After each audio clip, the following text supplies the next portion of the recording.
Ons word dan stil voor die Here en ons begin in sy naam.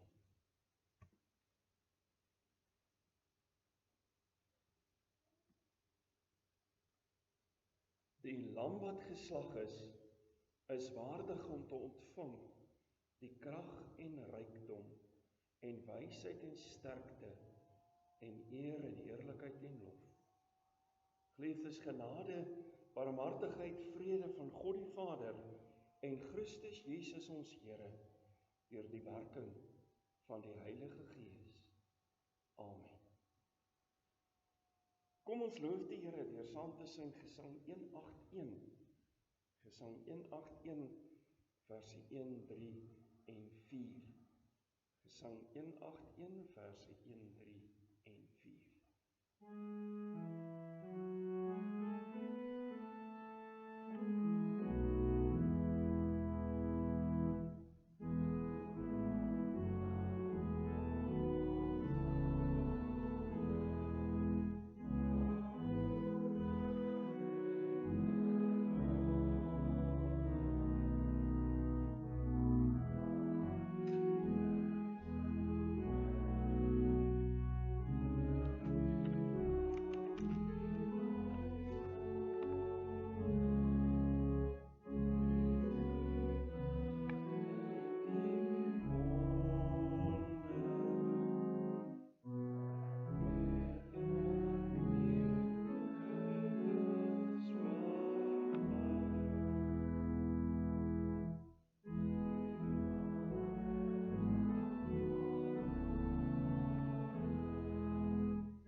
Kom ons luister nou na die wet van die Here, soos dit vir ons saamgevat is in die woorde van Deuteronomium 6 en Romeine 13. Deuteronomium 6 vers 4, hoor Israel, die Here onse God is 'n enige Here. Daarom moet jy die Here jou God lief hê met jou hele hart en met jou hele siel en met al jou krag. En hierdie woorde wat ek jou vandag beveel, moet in jou hart wees.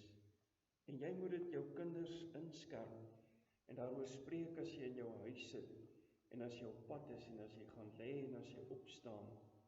Ook moet jy dit as 'n teken bind op jou hand en dit moet as 'n voorhoofsband tussen jou oë wees. En jy moet dit op die deurposte van jou huis en op jou poorte skrywe. Jy moet die Here jou God vrees en hom dien, en by sy naam moet jy sweer.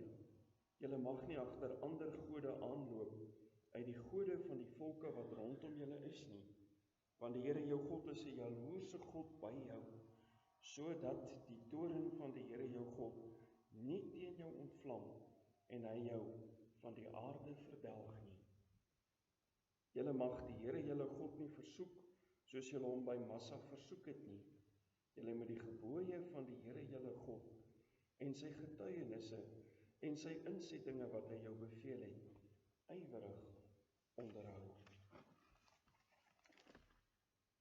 En dan Romeine 13 vers 8, wees aan niemand iets skuldig nie, behalwe om mekaar lief te hê, want hy wat 'n ander lief het, het die wet vervul. Want dit, jy mag nie egbreek nie, jy mag nie doodslaan nie, jy mag nie steel nie, jy mag geen valse getuienis gee nie, jy mag nie begeer nie, en watter ander gebod ook al, word in hierdie woord saamgevat, jy moet jou naaste lief hê, soos jouself. Die liefde doen die naaste geen kwaad nie, daarom is die liefde die vervulling van die wet. As mense wat weet, dat ons die wet nie kan nakom soos ons moet nie, kom ons bely ons skuld in die woorde van Gesang 188 vers 2.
Aan almal wat met 'n ware berou en 'n opregte geloof hulle toevlug neem tot hulle enigste verlosser, Jesus Christus, verkondig die woord, die vergifnis van sonde.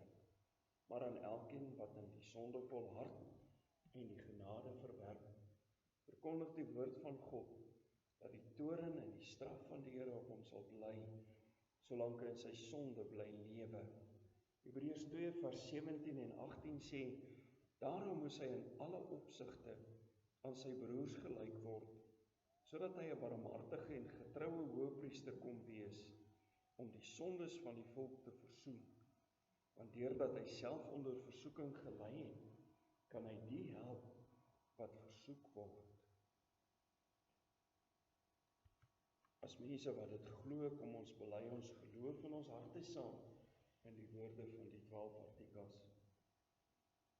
Ek glo in God die Vader, die Almagtige, die skepper van die hemel en die aarde, en in Jesus Christus sy eniggebore Seun ons Here, wat ontvang is van die Heilige Gees, gebore by die Maagd Maria, wat gelei het onder Pontius Pilatus, tot kruisig gestorwe en begrawe is, en ter helle neergedaal het, wat op die 3de dag weer opgestaan het uit die dode, opgevaar het na die hemel, en sit aan die regterhand van God, die Almagtige Vader, vanwaar hy sal kom om te oordeel, die lewende en die dode.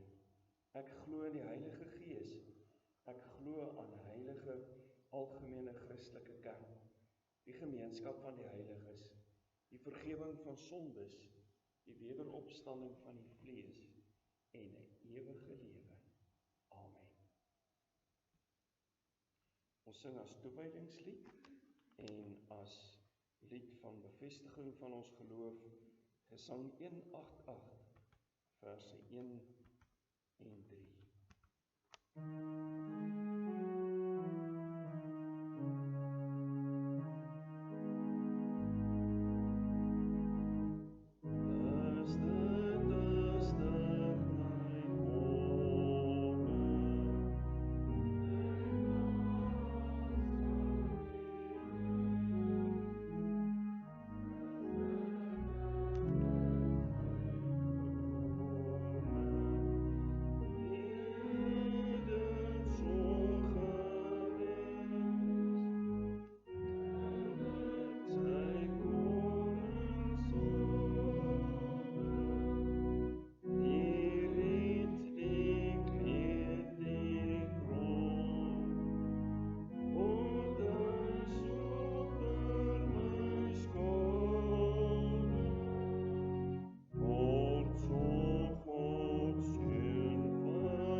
Hemelse Vader, dankie dat ons U mag aanbid. Dankie dat U nou binne in ons woon as U kinders. Dat U nie 'n God van ver is nie, maar 'n God van naby. Dat ons ook in hierdie lydenstyd mag besin daaroor dat U as Vader U Seun gestuur het met hierdie doel. Dat die lyding nie maar net was oor wat mense aan die Here Jesus gedoen het nie, maar dat dit die vervulling was van U raadsplan ter wille van ons. Ons dank U daarvoor. Ons bid vir hulle wat siek is, hulle wat vir operasies gaan, wat geopereer is en herstel. Ons bid dat U self met elkeen sal wees wat vakansie hou, elkeen wat siek is by die huis. Dankie vir U genade. Ons gebed is dat U self in U genade ook ons sal aanraak, sal dra, sal lei en sal voorsien. Ook hierdie gemeente van U, dat U self hierdie gemeente sal seën met die keur van U seëninge. Dat ons elkeen nader en nader aan U sal kom, vanuit die oorwinning van die Here Jesus sal gaan leef. Dat ons ook waar ons lydenstyd vier, sal kan vier dat dit nie te vergeefs was nie. Dat dit nie is dat die lyding die laaste sê gehad het nie, maar dat dit vir ons die vrug van die lewe gebring het. Kom dan, Here, en praat met ons, want die kinders luister. Ons bid dit in die naam van die Here Jesus Christus. En ons dankie daarvoor. Amen.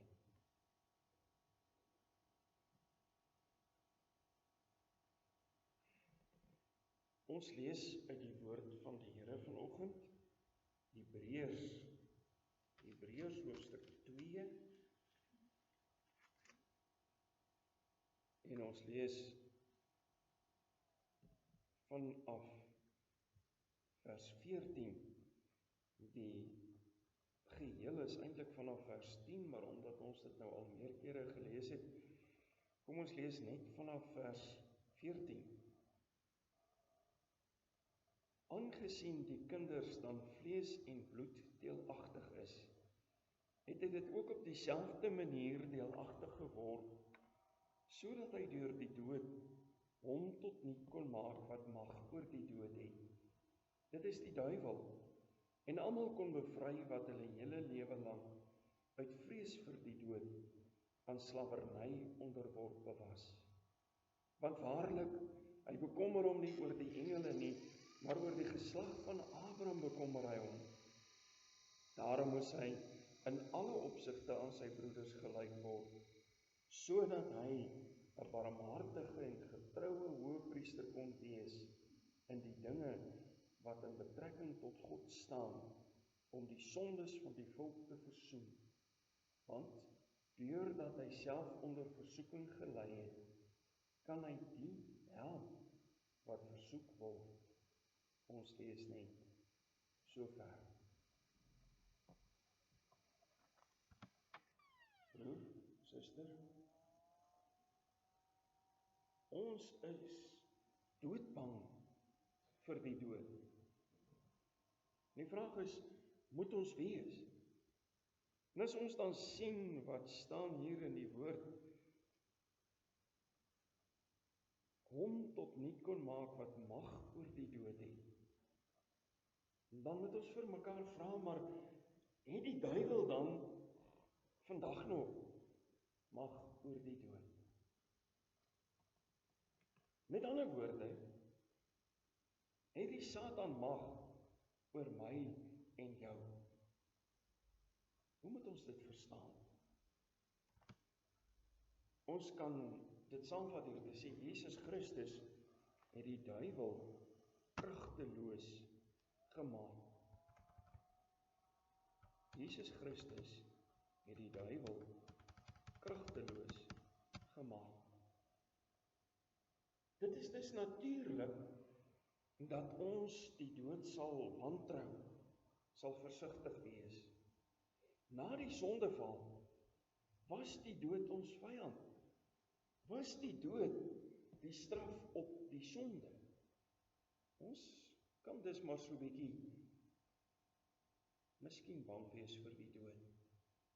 Maar Jesus Christus se koms het iets kom verander in die hele samehang en balans van die heelal. Vers 14 en 15 sê dat ons uit vrees vir die dood eintlik slawe is van die dood. Slawe is van vrees en miskien selfs slawe van die Satan. Ons is ook slawe van die dood, omdat ons almal moet doodgaan. Nou, hoe moet ons dit dan alles verstaan in die konteks van die Here Jesus se koms en van sy sterwe aan die kruis en sy opstanding? Vanoggend, in die eerste plek, Jesus Christus het die duiwel oorwin. Jesus Christus het die duiwel oorwin. As ons dan lees dat die duiwel die eintlike vyand is, dat die duiwel mag het oor die dood, hy wat die mensemoordenaar van die begin af is, dan weet ons dat met die sondeval hy 'n dodelike houvas op die mens gekry het. Almal moet nou sterf, almal moet fisies doodgaan, ons jare is beperk, en mense soek met groot ywer na die kuur vir die dood, om tog net te bly lewe. Mense skryf fiksie oor mense wat hierdie deurbraak gemaak het om 'n elixir te kry, iets te kry wat die dood kan teewerk. Mense skryf fiksie oor situasies waar mense die dood kan weerstaan. Want dit is hier in ons agterkop, deel van ons wese. Maar almal moet sterf. Almal moet fisies doodgaan. Maar almal moes ook die ewige dood kry, nadat die sondeval plaasgevind het. Elkeen van ons verdien die hel. Die duiwel het 'n duiwelse houvas op ons ou natuur, en selfs ons ewige bestaan gekry. God het egter sy reddingsplan in werking gestel. En daar was net een moontlikheid, en dit is dat 'n sondelose moes sterf vir ons sondes in ons plek. Hy moes waarlik mens wees, maar hy moes sonder sonde wees. En daarom het die heilige seun van God, wat hoër was as die engele, lees ons in vers 16, homself verneder, eintlik tot onder die vlak van die engele. Hom verneder tot by die mens en mens geword. Hy het waarlik mens geword, om nie die engele nie, sê vers 16, maar die mense, die nageslag van Abraham, die gelowiges, te kom red. Dwars deur sy aardse bestaan is die Here Jesus versoek. En deel van die versoeking was om kort baie te vat, om nie die kruis toe te lei nie, om ons nie vry te koop nie. Na sy geboorte was daar 'n helse aanslag op die lewe van die kindjie Jesus. En aan die einde van sy lewe het hy die prys van hel betaal, van God verlatenheid. En hy kon sê, dit is volbring. Hy het die straf op die sonde ten volle kom dra. Hy het die vrykoping van ons as gelowiges heeltemal kom afhandel. Hy het die duiwel kom oorwin, kom kragteloos maak. Jesus Christus het die duiwel oorwin. In die tweede plek, Jesus Christus het die dood oorwin. Die Here Jesus moes sterf op aarde omdat hy waarlik mens was ook hy die dood skuldig. Die straf op die sonde wat hy gedra het, die ewige dood eintlik, die hel, van God verlate wees, het hy aan die kruis gedoen. Daarom kon hy uitroep, my God, waarom het u my verlaat? En dan sien ons dat hy kon sê aan die einde, dit is volbring, dit is afgehandel. En die woord wat daar gebruik word is die Griekse woord tetelestai. Die woord wat beteken onderaan 'n kontrak, dit is ten volle betaal. Die woord wat hulle onderaan 'n rekening geskryf het. Die rekening vir my en jou sonde is ten volle betaal. Die ewige dood is daarmee ook oorwin. Nou bly die aardse dood oor. Ons weet dat die Here Jesus ook op aarde moes sterwe. En nou is die vraag, maar is die dood dan oorwin? Ook hy moes in die dood ingaan om die prys van die sonde, die aardse dood, te betaal. En toe hy sterf, het dit gelyk asof die duiwel eindelik oorwin het. Op die 3de dag het die waarheid egter uitgekom, toe die Here Jesus opstaan uit die dood en die dood oorwin. Toe sien ons dat die dood is. Hy het wel in die dood ingegaan, maar hy het ook weer daar uitgekom. En dit was die sigbare bewys van sy oorwinning oor die dood en oor die ewige dood en oor die Satan wat die mag het oor die dood, wat dink hy kan mense in die dood kry. En dit is wat hy probeer, vandag nog. Dis wat hy van die begin af gedoen het, om Adam en Eva te laat val, sodat hulle die dood sou kry.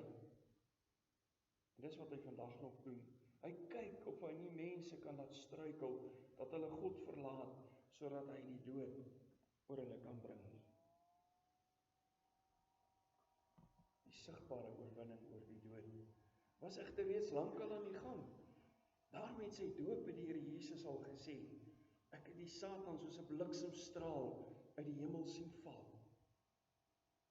Daar alreeds toe hy die sonde van die wêreld op hom geneem het, want hy het nie sonde gehad om af te was nie.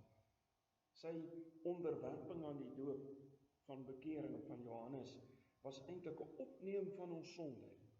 En toe hy dit op hom neem, was die proses alreeds aan die gang. En kon hy sê, ek het die Satan soos 'n bliksemstraal uit die hemel sien val.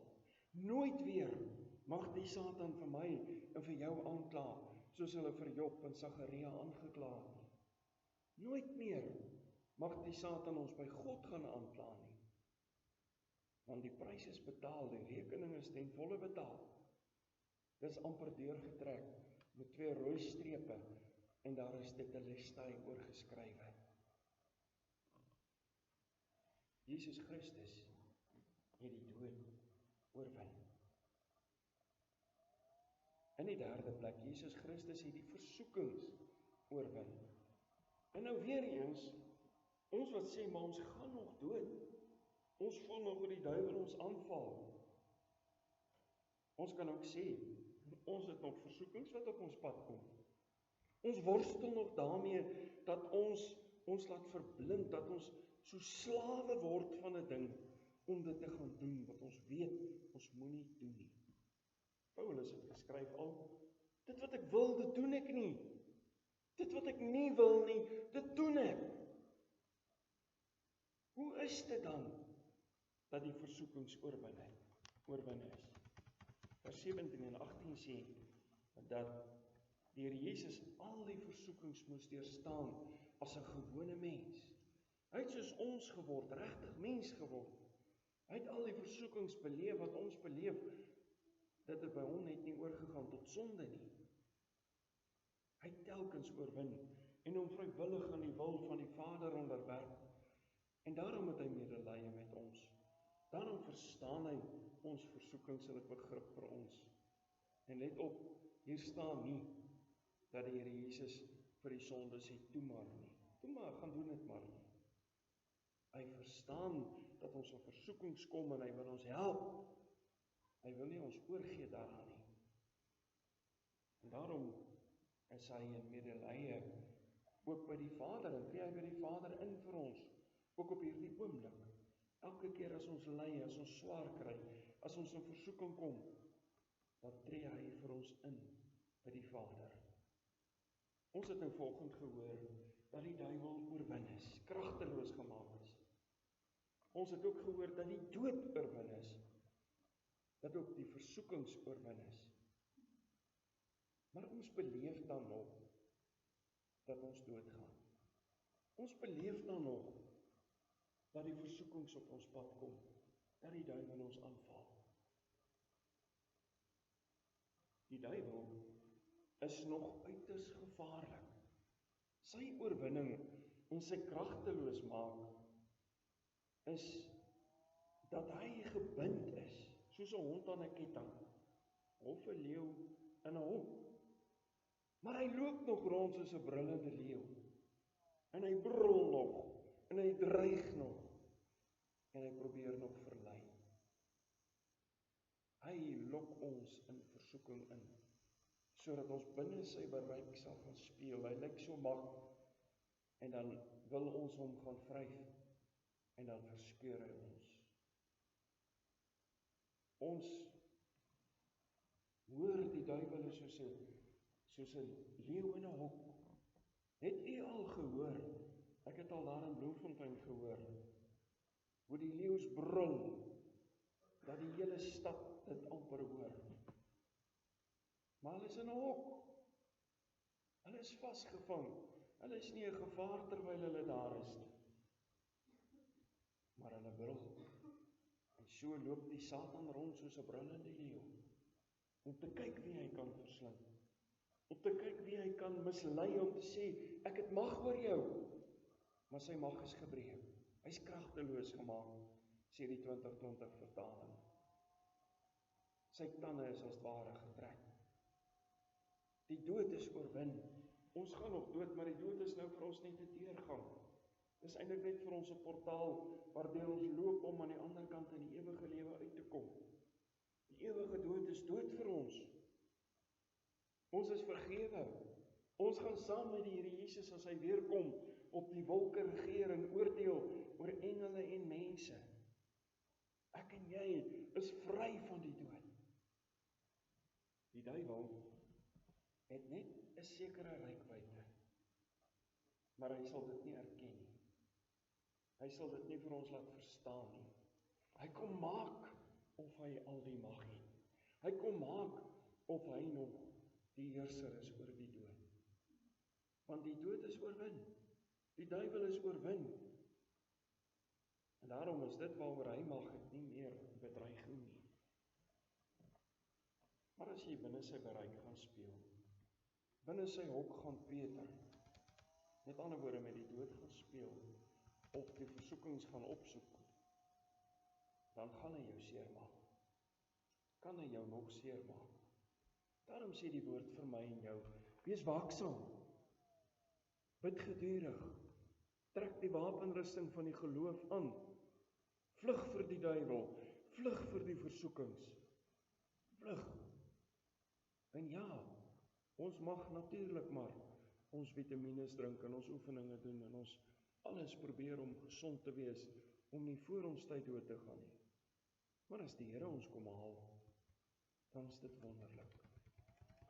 Saterdagoggend by my telefoon en iemand vra, is ek bereid om met iemand te praat wat nie meer wil lewe nie. Sê wel, ek kan probeer. Die persoon kom daar by my aan, 'n vreemdeling.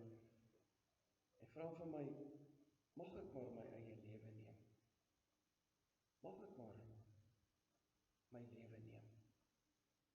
Die antwoord is nee. Al is ons moedeloos, moet ons die lewe soek. Die dood is tog maar ons vyand. Want ek en jy wat die ewige lewe gekry het, mag nie die ewige lewe wat ons nou al het prysgee, om te dink, dan gaan ons nou die ewige lewe in die ewigheid hê nie. Ons moet die lewe nou lewe soos mense wat die ewige lewe het. Die dood is nog in 'n sekere sin ons vyand, weliswaar 'n kragtelose vyand, maar die dood en versoekings en Satan is iets waarvoor ons moet vlug.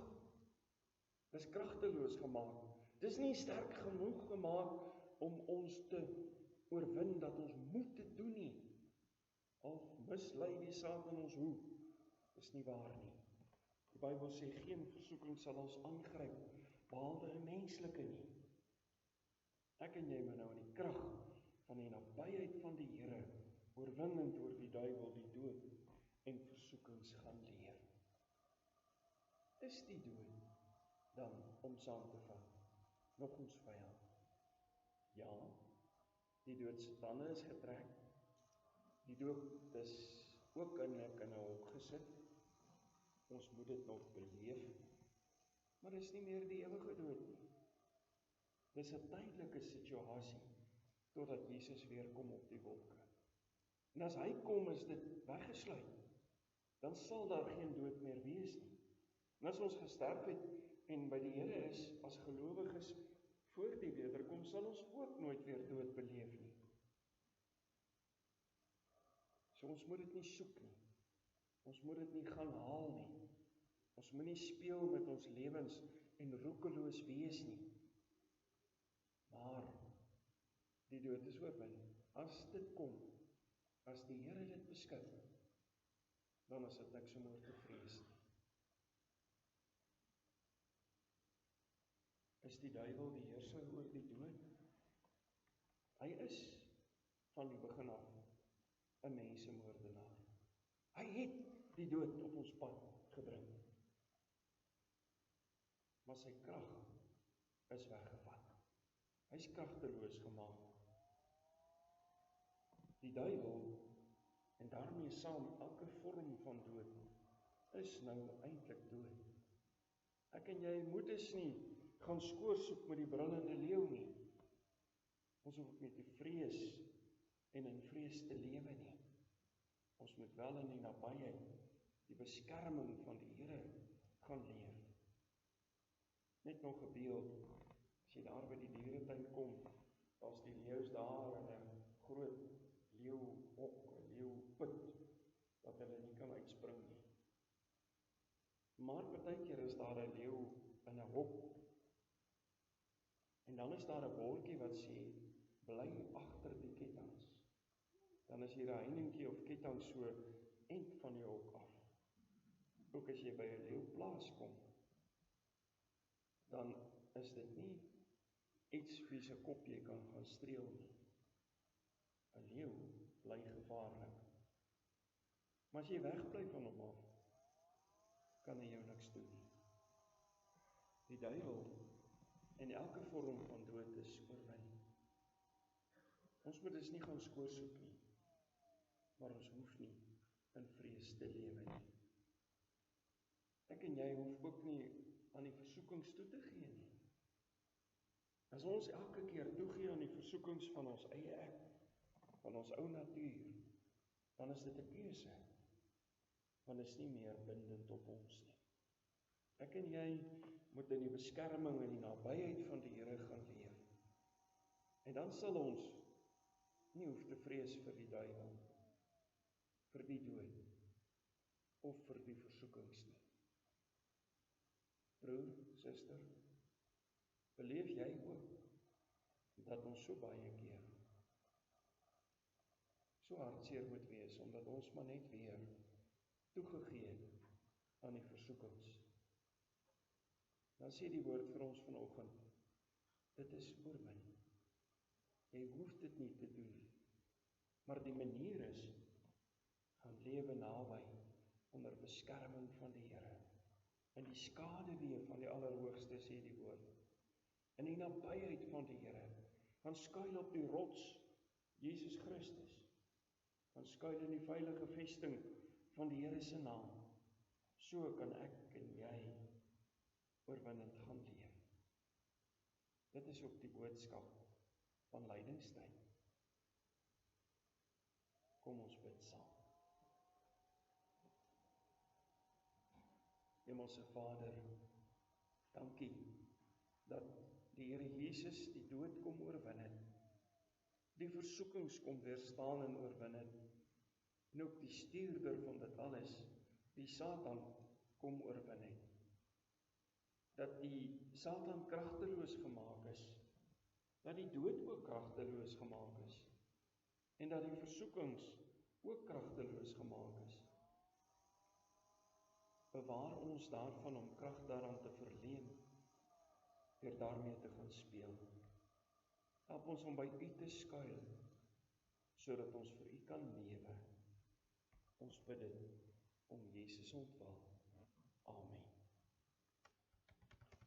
Net nou geleentheid om die Here te dien met die offergawes.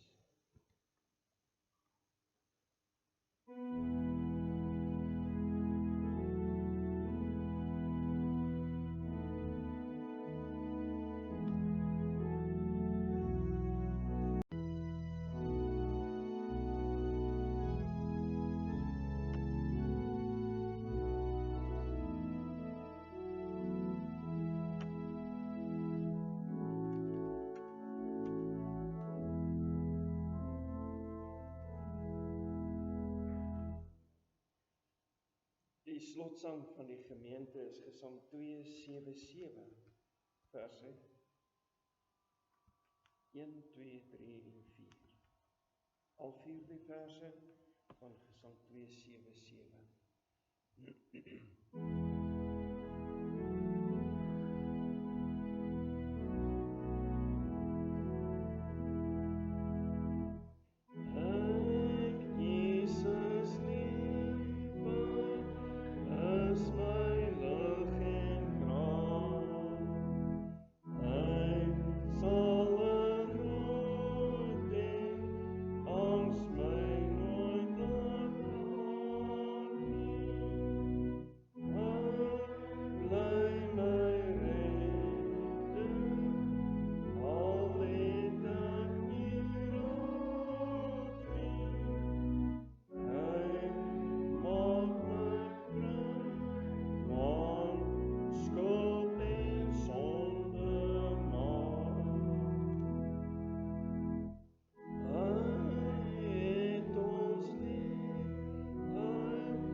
die seën van die Here en gaan in sy vrede. Die Here sal julle seën en julle beskerm. Die Here sal tot julle redding verskyn en julle genadig wees. Die Here sal julle gebede verhoor en aan julle vrede gee.